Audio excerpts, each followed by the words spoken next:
Hello, my name is Caitlin Cleesetel, and this is my Educational Technology Internship Presentation. I just finished my third full year of teaching experience with Prince George's County as a kindergarten teacher at Langley Park McCormick Elementary School in Hyattsville, Maryland. I received my bachelor's in early childhood education at the University of Maryland in 2013. Teaching at a Title I school has increased my access to and my use of technology within my classroom instruction. I was interested in the educational technology program to gain more knowledge and skill with using technology in my teaching to increase student engagement and create 21st century learners. I was also interested in increasing the technology use throughout our school. I had 3 goals for my year-long internship experience. The first one was to serve as a member of the technology committee. The second one, and my main goal, was to increase the overall technology use and skill within Langley Park McCormick. And the third was to increase productivity using technology overall. How was I going to accomplish these goals? Here you will find the links to my internship portfolio and my internship blog. My internship portfolio link will take you to both my pre-internship and internship portfolio, as well as my course reflections and my demonstration of how I met the ISTE teacher standards. My internship blog will take you to my reflective blog that I kept over the course of my internship experience. The main question that I wanted to answer in my internship was, what do we do with all of this technology? Langley Park McCormick is a Title I school, so there's an abundance of technology in the building, including but not limited to iPads, Chromebooks, and desktop computers. I noticed that technology was being drastically underutilized in the building, and many teachers are completely unaware of all the technology that is present. The teachers who do know that the technology is there might not be using it completely correctly. For example, 3rd through 6th grade classes are all one-to-one with devices, but I'm not sure that they're completely using the devices to their full potential. My first step was to create a plan, and in August 2015, with the introduction of the Technology Committee, I was able to collaborate with other like-minded peers about how we could improve the technology use throughout our building. We shared a common vision of increasing technology use and skill throughout the school year by implementing monthly professional development sessions for teachers on staff-selected technology resources and/or topics. We decided that our first step in doing so would be to survey the staff about what technology resources they were most interested in learning about. This is a screenshot of the interest survey that I sent out to the staff. This survey included just some resources that I thought maybe they would be interested in. I didn't want to overwhelm them, so I didn't include too many, and I also included a box for them to include other if there was something that I had left out that they were also interested in. The results from our survey indicated that 20 people responded overall, which was lower than I had intended it to be. However, I was just happy that I got that many people to respond anyway. 35% of the people who responded indicated that they were interested in learning more about the InterWrite boards and software. 35% of the people who responded indicated they would like more support with clickers or plickers. 30% indicated they wanted more support with Mobi, which is an assistive technology device in our building.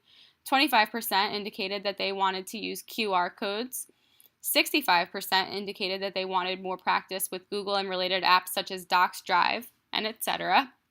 60% indicated that they wanted some sort of help with formative assessment applications, and 10% indicated that they would like some support on other, which from our survey indicated they wanted some tech resources to use for teaching reading.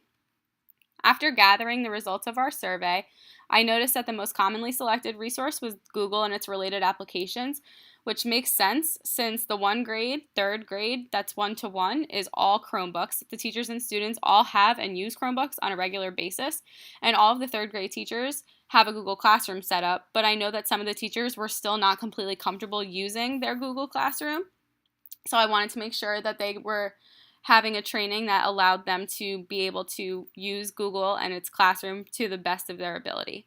The least selected resource was QR codes, and before it, I had begun my coursework at Loyola. I had never heard of QR codes before, so I assumed that many of the teachers who responded to the survey were unaware of what QR codes were and what they were to be used for. So moving forward, I now was able to write my internship proposal, which is linked here if you would like to read it in full detail. And within my proposal, I outlined 4 things that I was hoping to accomplish over the course of my internship. The first was to become an active member of the Technology Committee, which I had already achieved. The second was to plan and facilitate PDs for my school monthly after school. The third, which was a little bit harder to do, but was still a goal of mine, was to contribute to and manage the Langley Park McCormick School website, which I noticed was severely underused and not updated and contained very old information. And I thought it was important to update that for parents and for staff members. And the last was to lead the Take My Teacher Home program for the kindergarten team, which I'll talk more about during my PD session presentations. I used the survey responses that I had gathered to begin planning my PD sessions. My goal was to be able to introduce these sessions before I was going to present them. However, I wasn't given the time to do this in the way that I wanted to, so I had to resort to using email or word of mouth around the building. Prior to each session, I would email the staff containing information about the resource being presented, so maybe a link to the website that I was using or a screenshot of the app or things within the app, just so they got a better feel for what we would be doing at the PD session. And I also sent them an RSVP Google form that I asked them to fill out to indicate yes or no that they were coming, just so I knew if I needed to obtain more tech resources or if I needed a larger space or who would be coming, so that I could gear my presentation more towards that audience. Staff members were also sent a reminder email to ensure that I could maximize the amount of people attending. And all communication that I did for my PD sessions was done via email, which I found to be both positive and negative, which I will reflect on later. So now I'm just going to briefly discuss the PD sessions that I held over the course of my internship. The first two sessions were on interactive whiteboards, and we have InterWrite boards in our building, and I noticed that some staff was using one software for their InterWrite board while the other staff was using different software, and this made it really hard to provide tech support for these teachers in a group setting when they weren't using the same software. So I enlisted the help of a Title I technology facilitator named Larry to help me with this training, and he came into the building and he assisted me in adding Smart Notebook to all of the teachers' computers, and in doing this we were all now working on one platform, which made it easier to provide PD on the InterWrite boards. And because of how long this took, this process was very lengthy in uploading this software to everybody's computer, I asked Larry if he would be willing to return for a second PD session. So Larry came back a couple months later and he helped me finish the whiteboard training. And in this training, teachers had the opportunity to actually explore the Smart Notebook software, play around with it, get comfortable with it, and they were able to create a sample activity with Larry's supervision. And then we had a Q&A session with Larry after the training to iron out any last-minute questions with the software or how to use it in the classroom.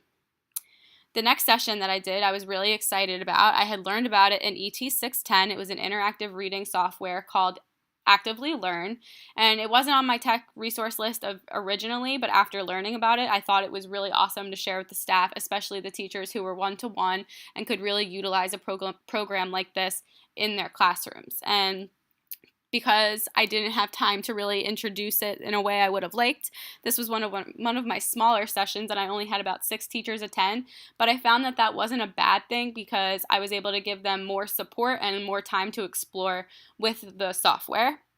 And during this training, I was able to demonstrate a sample lesson and help the teachers set up their classes in the application itself.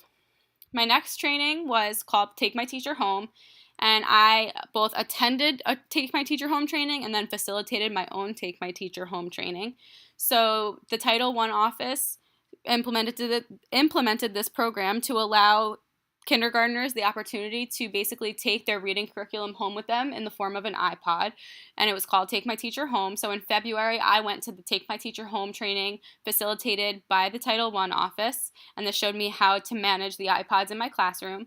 And since the entire kindergarten team wasn't able to attend, I held my own in-house Take My Teacher Home training, and I basically relayed the same information and demonstrations that the Title I office had provided me with. And at this training, my team decided that it wasn't beneficial for our students to take the iPod home, so then we planned for a way to use the iPods within our reading block daily.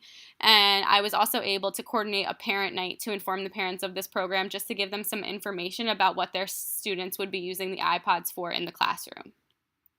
My next session was the simplest session that I had over the course of my internship, and it was on Google Drive, just very basic, showed some of the features like uploading and sharing files on Google Drive, and I thought that this was important to have for the staff because one of the benefits of having a PG County email address is unlimited Google Drive storage. I still notice teachers saving things on their desktop, which PG County has advised teachers not to do with the fear that they won't be able to access it at another time, especially if they're working on a PC. So I really wanted to emphasize the importance and the ease of using Google Drive. My next training was a data analysis training, and this was using one of the RTI programs called iReady, and we used this program in both math and reading. And I went to a training to learn how to collect the data appropriately and then analyze the data and use it to inform our instruction. And again, not all teachers were invited to this training, and I was the only teacher from the kindergarten team. So after I attended the training, I used one of our collaborative planning sessions to train my team on effective ways to use the data and help with planning instruction using the data. And my last session was on a bunch of different technology resources. So at one point during the school year, I figured out that I had more technology resources to share than I was going to be able to present. So I decided to send a Google Sheet with to the staff that showcased a wide variety of the tech resources and their uses. So then I sent out another Google survey, and I asked the staff which of the resources from this sheet were they more interested in learning about. So one of our staff meetings in the spring was a breakout session, and I ran the technology breakout session. And during this session, I was able to demonstrate several of the resources that the staff indicated that they wanted more information on through this follow-up survey. And luckily enough for them and for me, I was able to use all of these resources at some point during my coursework. So I had pre-made examples to share with the staff, and this really helped them get a real feel for what each resource did and how they could use it, as opposed to just viewing a website or saying, hey, look at this cool app you can use. I actually had things to show them within each of the resources. So during this session, I was able to demonstrate Padlet, Google Drawing, Flubaroo, and Edpuzzle. After my internship was over, I was doing a little bit of reflecting on things I thought went well or things that I maybe didn't like as much about my internship experience. And I noticed that teachers aren't always willing to seek out help, and I think that's just a factor of being a teacher. We feel like we should know everything, so they're not going to maybe seek out help, but if you offer it, they would usually accept the help that you're offering. As I said, I needed to rely mainly on email as my form of communication for my internship, and I found that this wasn't always effective, especially with teachers who weren't so great about checking their email on a regular basis. So I would send emails informing teachers of sessions, and they would never see the email until after it was too late because they just don't find a need to check their email. So I would like a better way to communicate with teachers to ensure that people aren't missing the things that I'm trying to present to them. I found that it was really important to start small, and my simplest internship presentation was at the end of my internship experience, and I figured that maybe starting with this presentation on Google Drive would have created more buy-in and shown teachers that these were really actually beneficial to them and applicable to their teaching, and that it wasn't just a waste of time to come learn about technology that they would never use.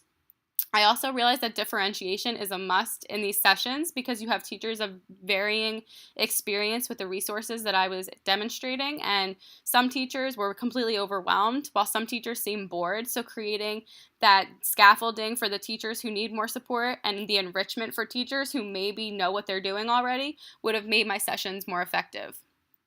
Keeping it short and sweet, teachers have an attention span just like students do, and I had to keep my sessions short in order to make sure that everybody stayed engaged.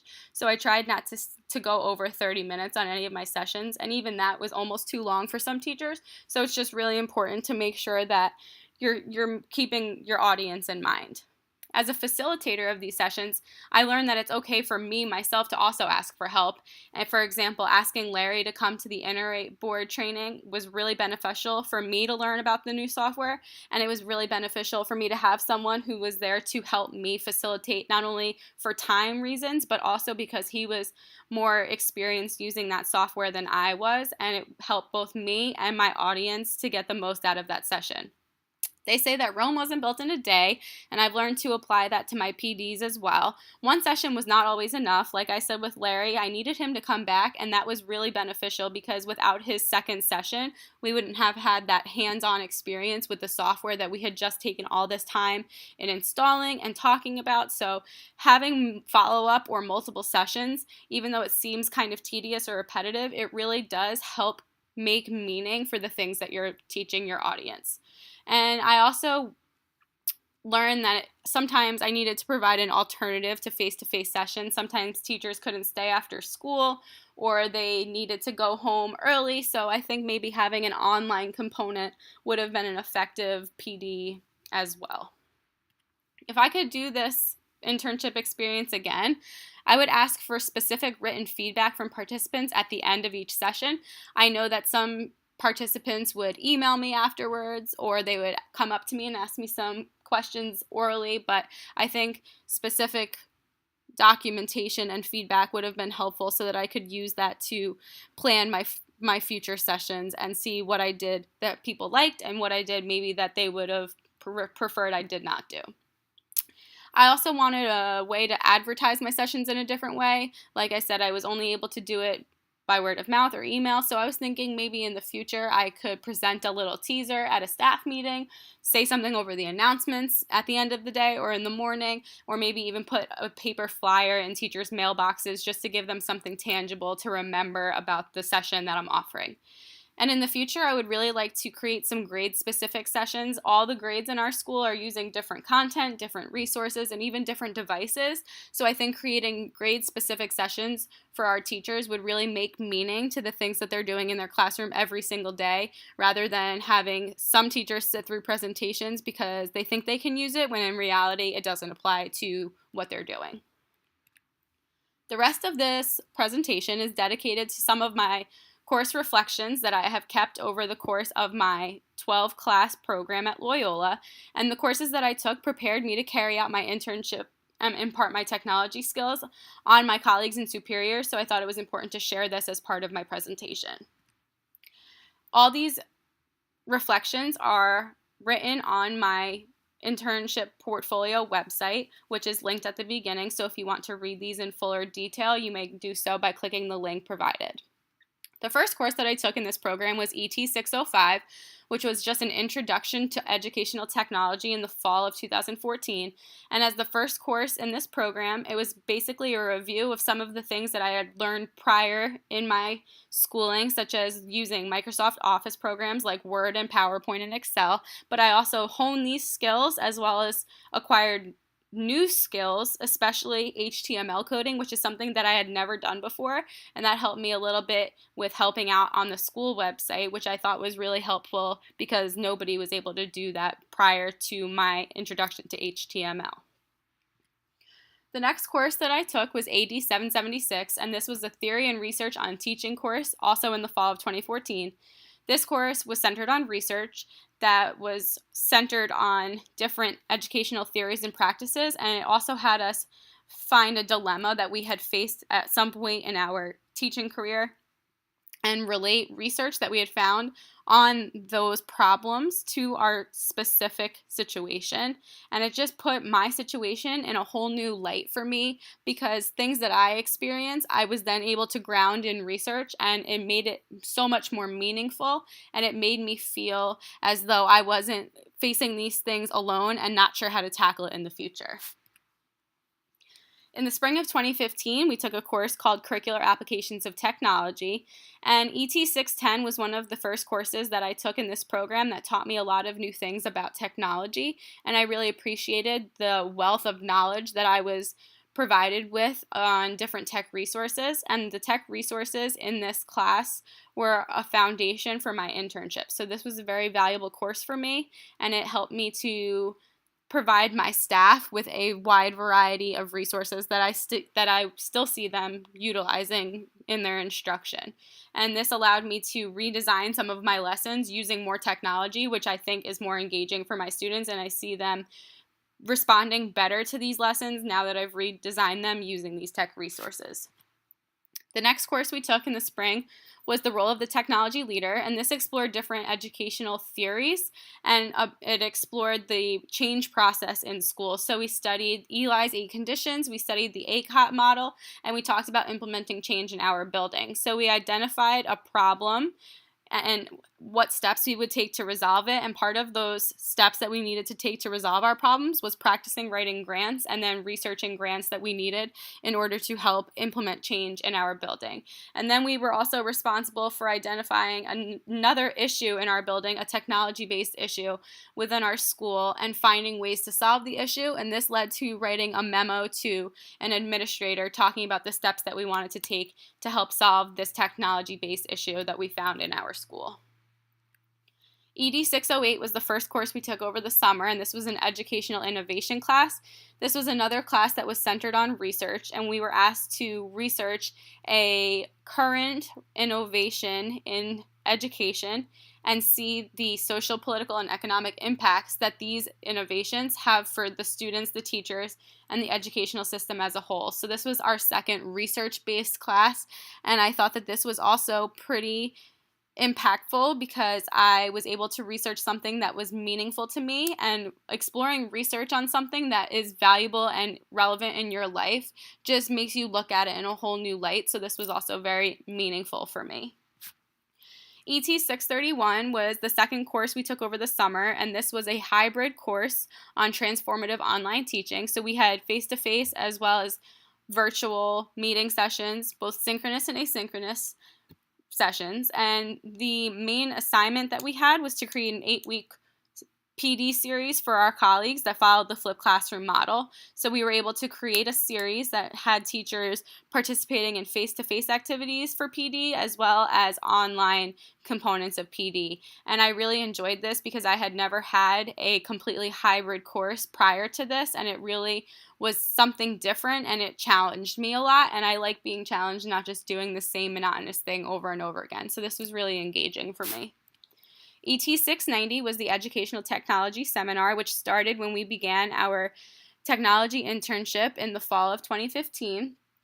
This enabled us to look at current trends within the field of educational technology. So each week we would explore a different issue, and it was all issues surrounding the use of technology within education. And then at the end of this course, we were able to debate on a controversial issue surrounding educational technology, and even if we didn't agree with the stance that we were assigned, we had to defend it, and we had to find research, again, that cited evidence that supported our view. So even though I didn't necessarily agree with the stance that I had taken during this debate, I was able to find real research that supported it, and it just made me think of things in a completely different way. ET 630 was another course that provided me with a plethora of resources that I could use in my classroom. This was digital communication in the classroom, and this was very valuable to me as well because in this course I was able to develop and start maintaining a wide professional learning network, which I still use today. And I was able to create a website that allowed me to share this network, and I shared it with teachers in my school who are now looking to create their own PLNs. So I just think that that was a really interesting component of education that I hadn't considered prior to this course. And I had a lot of practice during this course creating websites, which was also very helpful because I hadn't had practice doing that before, and now I find myself creating websites for things that I never would have created websites for before. ET 620 was multimedia design in the classroom, and this course helped us to create interactive digital content for students, and this course helped us to find ways to enhance learning using digital content rather than replace learning with digital content. And this course was my first time creating an iMovie, which I was always scared of doing before because I found it a daunting product. However, my finished product, my movie, came out so well that I look forward to creating more movies using iMovie in the future.